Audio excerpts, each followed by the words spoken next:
All right, guys. So I finally tried Apple's Vision Pro. And, I have to say that before this, I expected that Quest would be the better value for most people since it's really good and it's like 7 times less expensive. But after using it, I don't just think that Quest is the better value. I think that Quest is the better product, period. And, the different companies made different design decisions for the headsets. They have different strengths.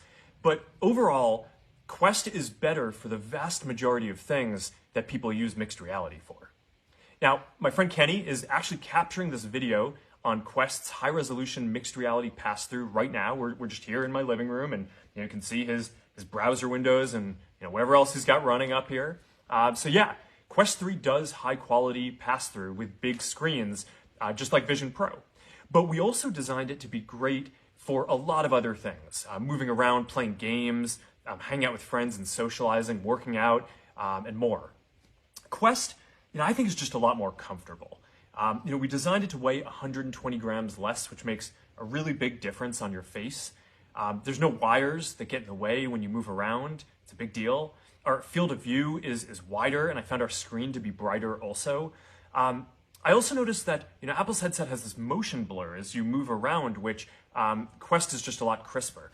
Now, Apple's screen does have a higher resolution, and that's really nice. But I was surprised by how many trade-offs they had to make to the quality of the device and the comfort and ergonomics and other aspects of the display and artifacts in order to get to that. Now, for input, Quest supports precision controllers that are great for games. Both headsets support hand tracking, but I found ours to be a little more accurate. Apple's eye tracking is really nice. We actually had those sensors back in Quest Pro. We took them out for Quest 3, and we're going to bring them back in the future. It's a nice interface. It's not perfect for everything, though. For typing or complex tasks, you're going to want things like hands or a keyboard or controllers or eventually a neural interface for those kind of inputs. Quest's immersive content library is a lot deeper. We've been working with studios building virtual and mixed reality games and other content for a long time now. And if you want to watch YouTube or play Xbox on a big screen anywhere you go, that's only available on Quest for now. So, when I look around, it seems like there are a lot of people who just assumed that Vision Pro would be higher quality because it's Apple and it costs $3,000 more. But, honestly, I'm pretty surprised that Quest is so much better for the vast majority of things that people use these headsets for with that price differential.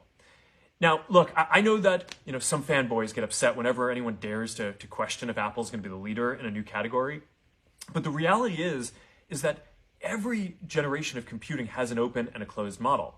And yeah, in mobile, Apple's closed model won. But it's not always that way. If you go back to the PC era, Microsoft's open model was the winner. And in this next generation, Meta is going to be the open model, and I really want to make sure that the open model wins out again. The future is not yet written.